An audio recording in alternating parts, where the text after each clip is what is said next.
पोह्यांचा चिवडा बनवणार आहे। त्यासाठी हा मसाला बघा मी काय घेतला।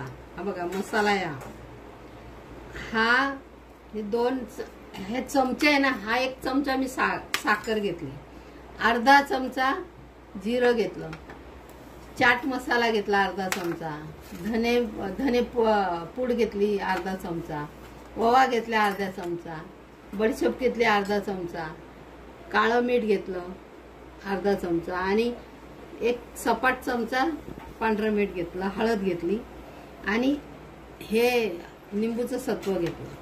हे सगळं मिक्सर मध्ये काढायचं मसाला आणि मग तो पोह्यात टाकायचा। कसा टाकायचा मी तुम्हाला पुढे दाखवेन। पोह्यांमध्ये टाकायला बघा काय घ्यायचं। हे आहे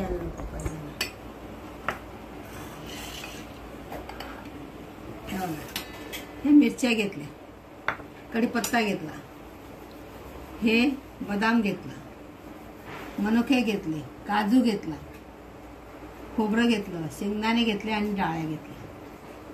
हे छोटी वाटी छोटी वाटी छोटी वाटी ही हे डाळ्या आणि शेंगदाणे आणि हे एवढ्या या मापात घ्यायचे आणि एवढा कढीपत्ता। आता उन्हात मी पोहे टाकलेत, आता हे तळणार आणि पोहे पण थोडे गरम करणार। अजून मी आता उन्हात तर टाकलेच आहे, परत थोडे नाही केले तरी चालेल पण मसाल्यात टाकायचं, गरम करायचं आहे। बडीशेप, हे सत्व लिंबूचं, हे साखर, हे जिरा पावडर, हे चाट मसाला, हे धना पावडर, ओवा, हे काळं मीठ, हे साधं मीठ आणि एवढी हळद।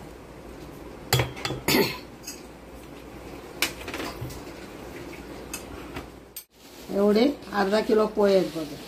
हे उन्हात ठेवले ते, आता तरी कढईमध्ये थोडे गरम करायचे म्हणजे एकदम छान होते। उन्हातून आणले बघा किती छान झाले उन्हात, तरी मी थोडेसे अजून गरम करणार आहे। काही करायचं नाही, नुसतं गरम करायचं आणि आता थोडे गरम करते,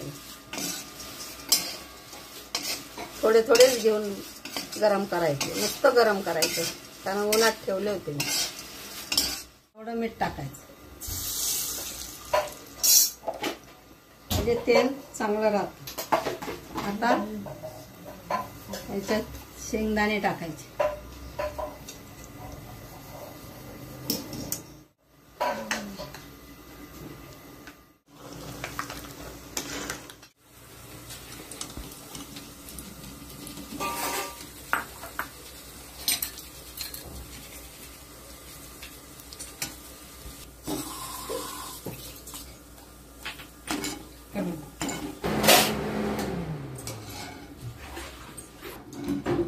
काय नाही खोबरं असं गुलाबी गुलाबी तळायचं।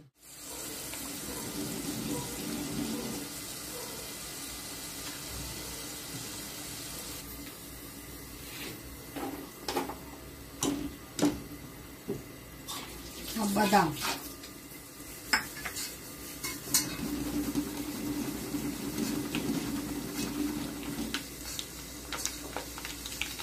बस बस थोडा,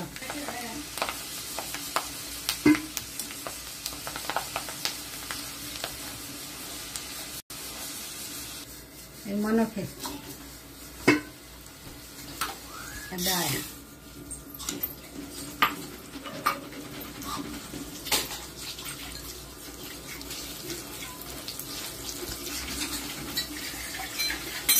बाजूला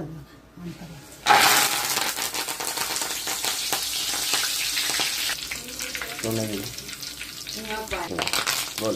हा कढीपत्ता आहे, कुरकुरीत होऊ द्यायचा, याला नरम ठेवायचा नाही हा, नाही तर मग पोहे चिवडा कसा नरम पडतो।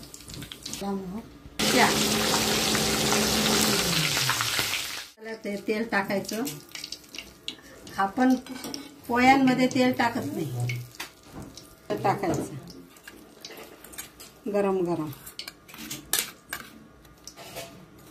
हा मसाल्यात तेल टाकलं मसाल्यात आता हे याच्यात टाकायचं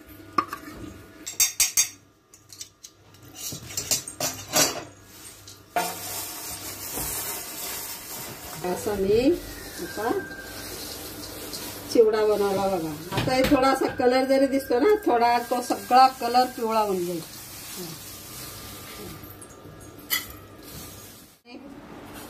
चिवडा केला बघा मी तुम्ही बी या मी दाखवल्याप्रमाणे करा कमेंट करा आणि लाईक करा